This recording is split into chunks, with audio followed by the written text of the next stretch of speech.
Bismillahirrahmanirrahim. Assalamualaikum warahmatullahi wabarakatuh. Perkenalkan, nama saya Rizka Aulia dengan NIM 232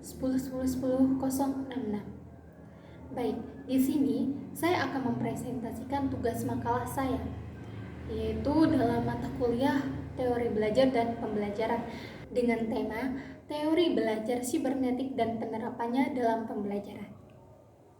Yang pertama, itu kita akan membahas tentang definisi teori belajar sibernetik.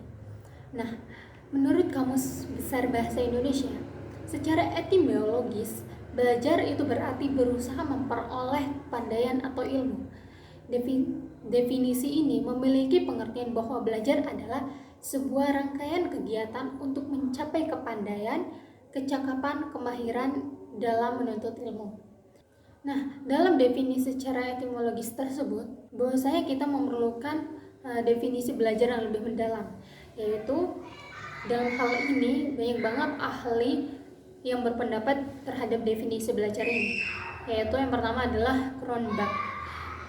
Cronbach ini menyatakan bahwa belajar itu adalah learning in sound by change in behavior as result of experience, yaitu belajar yang terbaik adalah melalui pengalaman.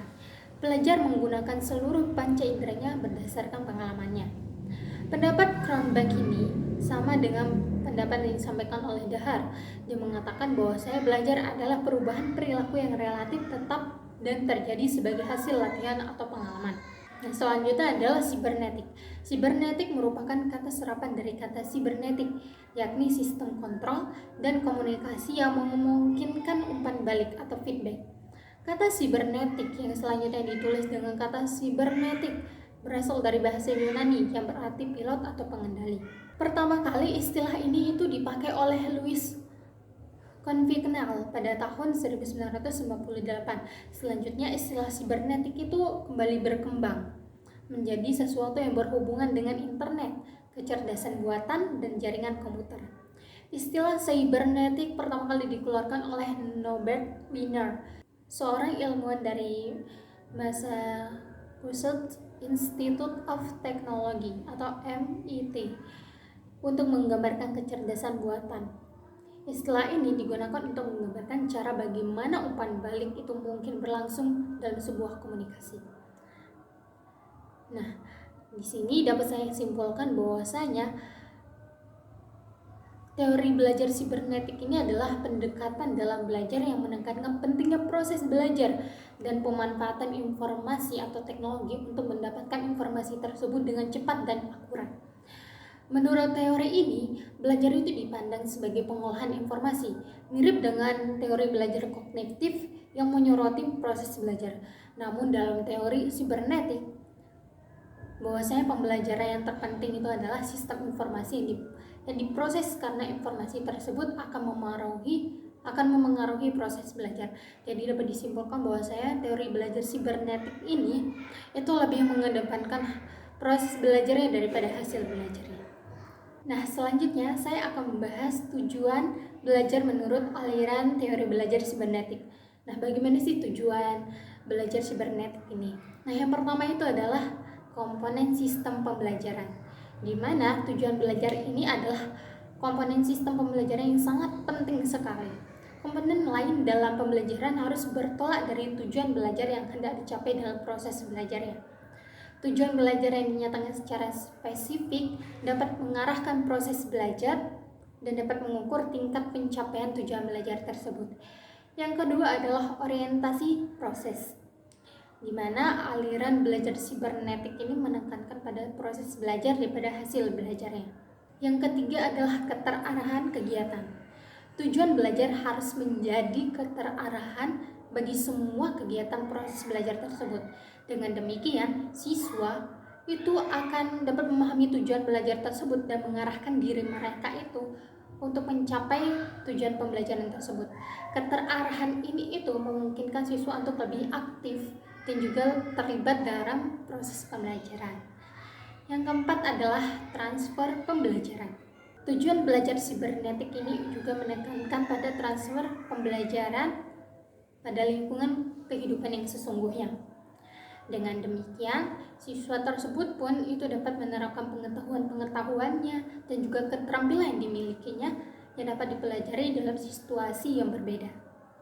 Nah, dapat saya simpulkan bahwasanya tujuan dari teori belajar sibernetik ini yaitu adalah untuk meningkatkan kemampuan siswa dalam menerima informasi dan mengkreatifkan instruktur di dalam pembelajarannya. Kemunculan teori belajar ini merupakan tuntutan masyarakat global yang akan pendidikan berkualitas yang berbasis informasi.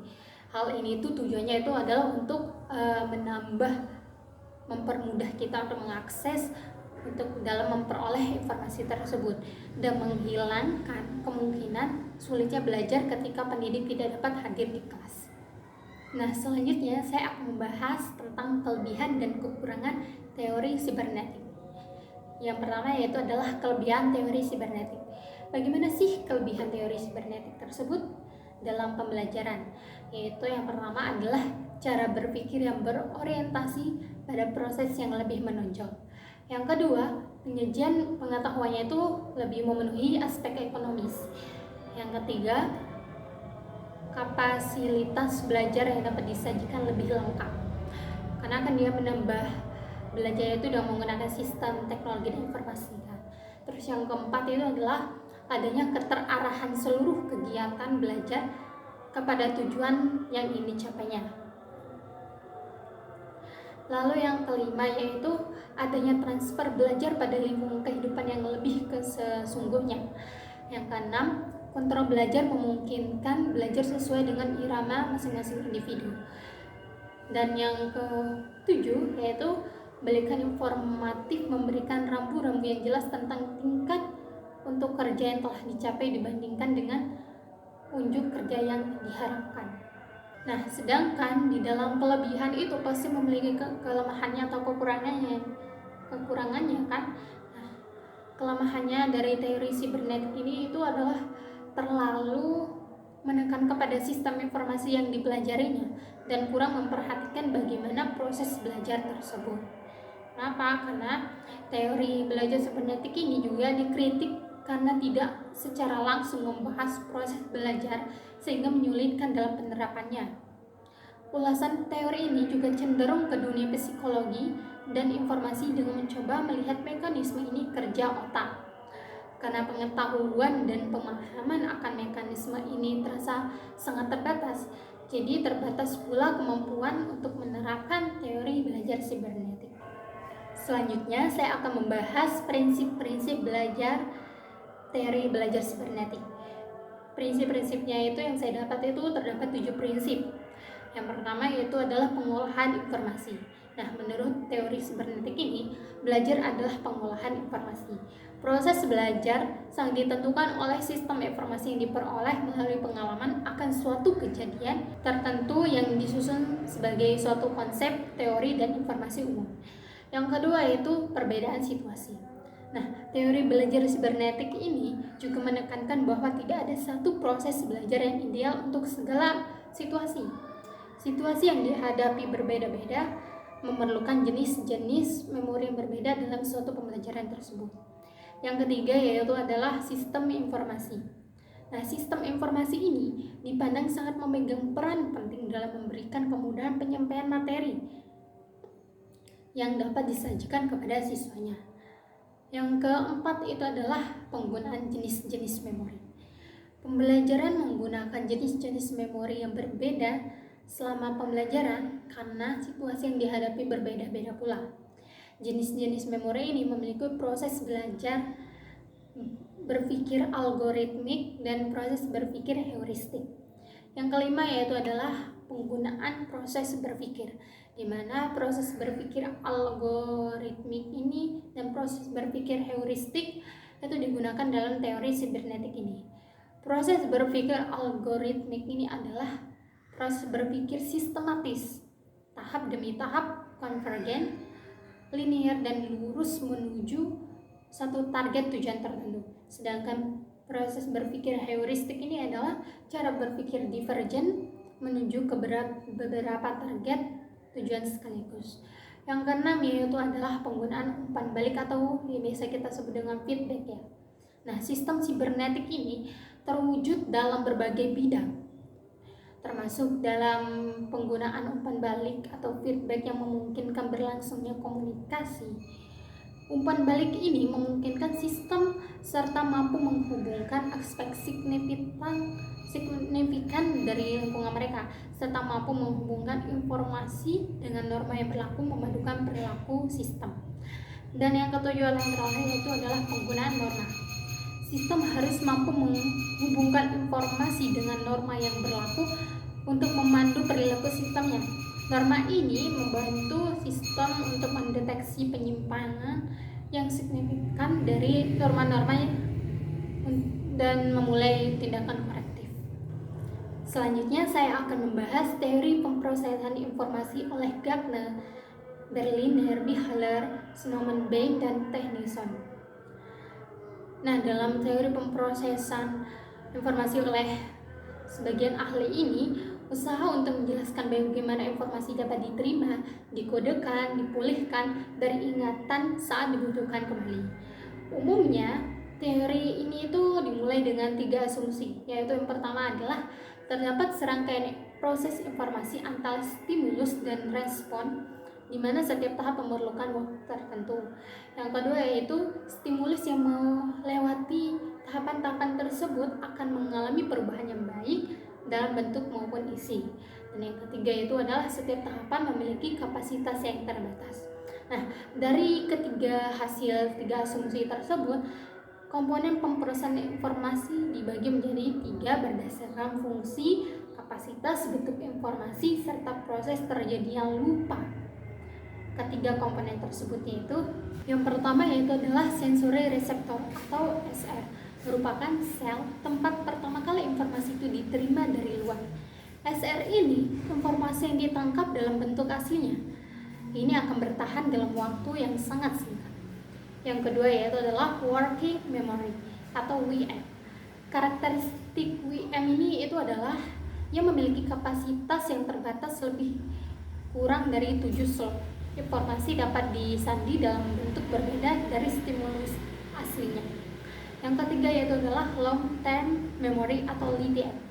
Diasumsikan bahwa berisi semua pengetahuan yang telah dimiliki oleh individu, mempunyai kapasitas yang tidak terbatas. Sekali informasi disimpan di dalam LTM ini, ia tidak akan terhapus ataupun hilang. Nah, berdasarkan hasil pemrosesan informasi ini, saya sebagai penulis ini dapat menyatakan bahwasanya informasi itu dapat dimanfaatkan sesuai kebutuhan. Namun penting juga untuk memperhatikan kapasitas individu masing-masingnya. Untuk memastikan proses pengolahan informasi tersebut berjalan dengan lancar, maka informasi yang disampaikan itu sebaiknya dimulai dengan cara yang umum atau terperinci dulu, sehingga mudah diingat dan disimpan dalam ingatannya, yang dapat memungkinkan akses terhadap informasi yang dapat digunakan. Selanjutnya yaitu adalah materi yang keenam, yaitu tentang teori pembelajaran menurut Elnef Landa. Nah, menurut tokoh Landa ini itu bahwasanya teori pembelajaran sibernetik itu terdapat 2 macam, yaitu yang pertama adalah proses berpikir algoritmik yang merupakan proses berpikir linier, convergent, dan juga lurus menuju ke satu target tertentu. Contohnya itu seperti kegiatan menelpon, menggunakan mesin mobil, dan lain-lain. Lalu yang kedua yaitu adalah cara berpikir heuristik, merupakan cara berpikir divergent, kebalikannya ya, menuju ke beberapa target sekaligus. Contohnya yaitu adalah operasi pemilihan atribut geometri dan penemuan cara-cara pemecahan masalah. Selanjutnya adalah teori pembelajaran menurut Tas dan Scott. Salah satu tokoh dalam teori sibernetik adalah Tas dan Scott yang mengenalkan konsep peserta didik holistik dan peserta didik serial. Nah, di mana peserta didik holistik ini cenderung memulai pembelajaran dari konsep yang lebih umum menuju ke lebih khusus atau spesifik. Sementara peserta didik serial ini memiliki kecenderungan berpikir secara algoritmik. Selanjutnya yaitu adalah pembelajaran sibernetik ini dalam teori belajar menurut PAS dan Scott itu sering dihubungkan dengan konsep umpan balik dalam konteks pendidikan. Umpan balik dari peserta didik itu memungkinkan bahwasanya guru untuk menilai pemahaman mereka terhadap materi yang akan disampaikan, serta mengidentifikasi kesulitan yang mungkin mereka hadapi dalam memahami informasi tersebut. Dengan memperoleh umpan balik ini, siswa juga dapat mengevaluasi hasil pembelajaran mereka dan mengambil langkah-langkah untuk memperbaiki pemahaman mereka jika diperlukan. Sementara pendekatan serialis yang diusulkan oleh PAS dan Scott serupa dengan pendekatan algoritmik. Namun, pendekatan berpikir secara menyeluruh atau holis berbeda dengan pendekatan heuristik. Berpikir secara menyeluruh adalah proses informasi dengan melompat langsung ke gambaran keseluruhan suatu sistem informasi tersebut.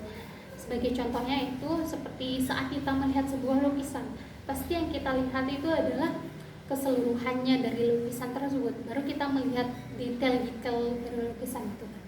Nah, seperti itu contohnya.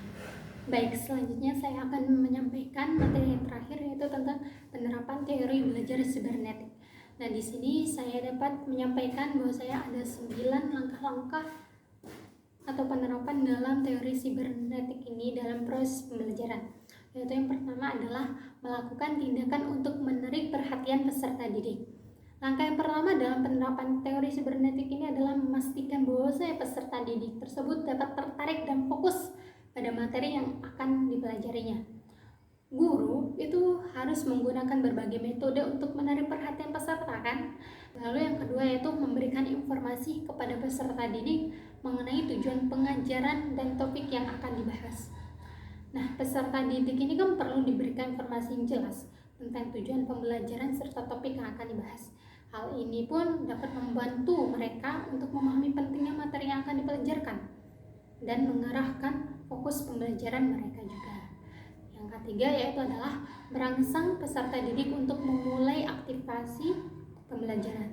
Nah, setelah memberikan informasi dan informasi itu dapat diterima oleh siswanya, guru juga perlu merangsang peserta didik untuk memulai aktivasi pembelajaran. Ini dapat dilakukan melalui pertanyaan, diskusi singkat, atau tugas pendahuluan yang mendorong keterlibatan keaktifan mereka. Lalu yang keempat yaitu adalah menyampaikan isi pembelajaran yang akan dibahas sesuai dengan topik yang telah ditetapkan. Nah, dalam hal ini, guru itu harus menyampaikan isi pembelajaran tersebut sesuai dengan topik yang telah ditetapkan. Misal pada hari ini itu materinya tentang biologi. Nah, guru itu harus menyampaikan materi itu tentang biologi, jangan menyampaikan hal yang lain. Nah, hal ini itu mencakup penyajian informasi secara sistematis dan jelas agar peserta didik tersebut dapat memahaminya dengan baik. Lalu yang kelima yaitu adalah memberikan bimbingan bagi peserta didik dalam melakukan aktivitas pembelajaran tersebut. Nah, selama proses pembelajaran, guru itu kan harus memberikan bimbingan kepada peserta didiknya kan, untuk menjalankan aktivitas pembelajaran. Hal ini tuh dapat berupa arahan, pertanyaan bimbingan, atau demonstrasi untuk memastikan pemahaman yang tepat. Yang keenam yaitu adalah memberikan penguatan pada perilaku pembelajaran peserta didik. Ketika peserta didik itu menunjukkan perilaku pembelajaran yang positif, seperti aktif bertanya atau berpartisipasi dalam diskusi, penting bagi guru itu untuk memberikan penguatan. Ini itu dapat berupa seperti pujian, pengakuan, atau penghargaan lainnya untuk meningkatkan motivasi dan keterlibatan peserta didik tersebut. Yang ketujuh yaitu adalah memberikan umpan balik atau feedback terhadap perilaku yang ditunjukkan oleh peserta didik. Guru itu harus memberikan umpan balik yang konstruktif ya terhadap perilaku yang ditunjukkan oleh peserta didik. Umpan balik ini juga itu dapat berupa evaluasi kerja, saran perbaikan, atau apresiasi atas upaya yang dilakukan oleh peserta didik tersebut. Yang kedelapan yaitu adalah melaksanakan penilaian proses dan hasil belajar, di mana penting bagi guru untuk melaksanakan penilaian baik terhadap proses maupun hasil pembelajaran peserta didik tersebut untuk memungkinkan guru dalam mengevaluasi pemahaman mereka itu sejauh mana, apakah mereka paham dengan materi yang telah disampaikan selama proses pembelajaran atau tidak. Lalu yang kesembilan yaitu adalah memberikan kesempatan kepada peserta didik untuk mengingat dan menggunakan hasil pembelajaran tersebut. Nah, setelah pembelajaran selesai itu, guru harus memberikan kesempatan kepada peserta didik untuk mengingat dan menggunakan hasil pembelajaran tersebut. Misalnya nih, kan guru ini udah melaksanakan memberikan pengajaran, memberikan penjelasan kepada peserta didiknya. Nah, setelah itu guru juga harus memberikan kesempatan kepada peserta didik apa aja sih yang disampaikan oleh guru selama proses pembelajaran tersebut. Apakah peserta didiknya itu masih ingat atau enggak gitu. Jika belum ingat atau lupa, itu bisa diberikan pembelajaran lagi atau penjelasan lagi oleh gurunya supaya peserta didik itu benar-benar paham apa yang disampaikan oleh guru tersebut. Nah, dari penjelasan-penjelasan yang saya sampaikan tadi, bahwasanya di sini saya sebagai penulis dapat menyimpulkan bahwa teori belajar sibernetik ini merupakan pendekatan dalam belajar yang lebih mengedepankan atau menekankan dengan pentingnya proses pembelajaran dan pemanfaatan informasi dan teknologi untuk mendapatkan informasi yang cepat dan akurat. Dan proses pembelajaran sibernetik ini juga sama dengan proses teori belajar kognitif yang lebih mengedepankan proses belajar daripada hasil pembelajaran. Dan dalam teori belajar sibernetik ini juga menyoroti kompleksitas interaksi antara individu dengan lingkungan mereka, serta pentingnya adaptasi, umpan balik, dan keterlibatan aktif dalam proses pembelajaran tersebut.